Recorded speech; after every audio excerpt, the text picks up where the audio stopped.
These are the raw, unfiltered voices of women in China, sharing their pain, struggles, and truths about love, marriage, and survival. Let's watch together. I'm 37 and still not married. Don't ask me how much dowry I expect. At this point, even if I paid the man a dowry, I'd consider it. A few days ago, I went on a blind date, and as soon as he heard I was 37, he turned around and left. He didn't care at all about whether I had a house, a car, or a good education. If I still can't find anyone, I'll really have to go back to the countryside and marry an older bachelor. I was born in 1992. I'm 34 and still unmarried. Everyone needs to understand this. Once you're at the blind date stage, the men you meet will never chase you hard. Even if he thinks you're decent, he's satisfied with you, and your conditions seem fine, the moment he feels being with you is a bit difficult, or your responses aren't as enthusiastic as his, he'll immediately back off. Especially those men who are in good condition themselves, they'll say, "Let's talk properly, but don't give me that cold attitude." If it doesn't work, I'm leaving right away. They won't waste their time or energy on you. I was born in 1991. I'm 34. Dowry or no dowry, either way is fine. But I have one small request. I don't want a car or a house. I only hope that during Spring Festival every year, we can go home together, this year to your family, next year to mine. After all, our parents worked hard to raise us, and they need companionship. If we take turns celebrating, both sides of the family won't feel lonely, and we can fulfill our filial duty. Do you think my request is reasonable? I'm that 44-year-old antique who hasn't married or had children and probably can't marry anymore. My mindset now is, whichever way the wind blows, I read that page. Whichever page is hard to understand, that's where I'll stay. If the road is blocked, I'll take a turn. I won't corner myself. I allow everything to happen. Whatever heaven gives me, I accept. Whatever heaven takes away, I let go. If fate says it must be, it will be. If fate says it's not, don't force it. What I gain is destiny. What I lose, I trust. That's my mindset now. Hello, my future husband. I am what people call an older leftover woman. If you can accept me, I won't ask for any dowry. I already have a car and a house. But I do have a few conditions.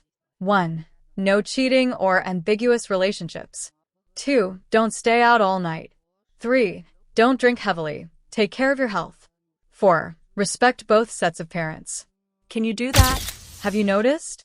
The better a man's character, the more likely he is to be single, even never having been in a relationship. Why?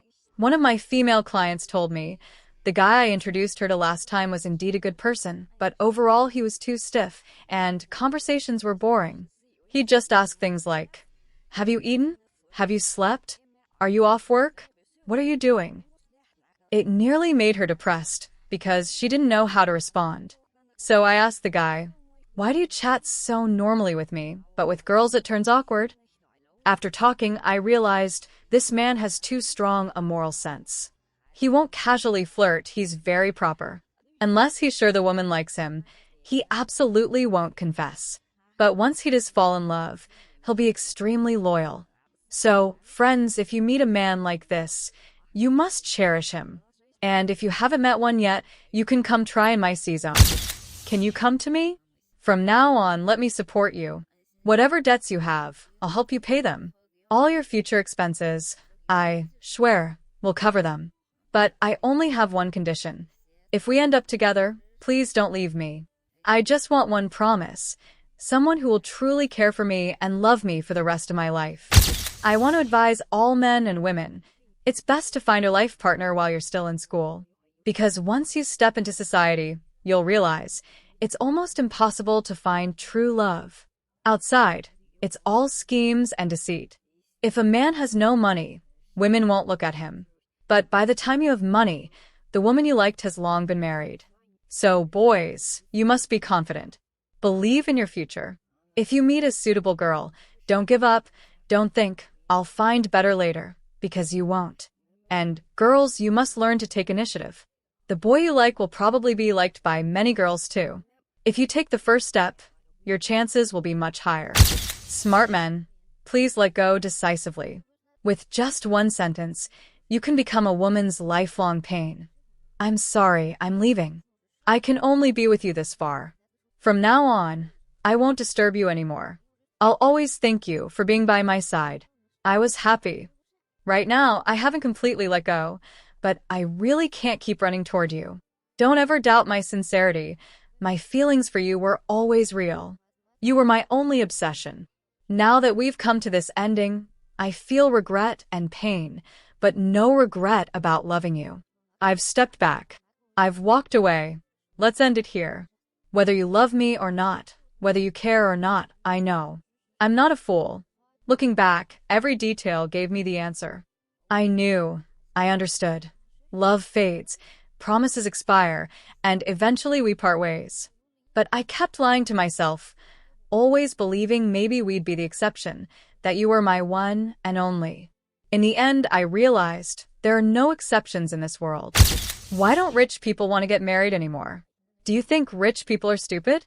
In a survival of the fittest world, if someone can make money, he's definitely not stupid. He's smarter and more aware than ordinary people.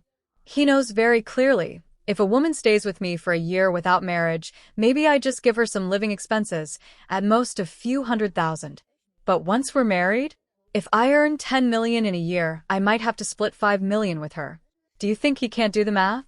In the future, anyone rich who gets a chance to be single again will never want to marry. Marriage means building a family, which is good for social stability, but is it good for the rich? Marriage is essentially a property system, not about feelings.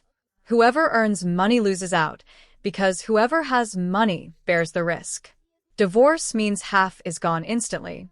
This system easily triggers the worst in human nature. Many marry the rich just for the divorce. Understand? That's why many wealthy people realize, if they marry a poor woman, it's only because they truly love her. But if there's real love, then whether we get married or not doesn't matter.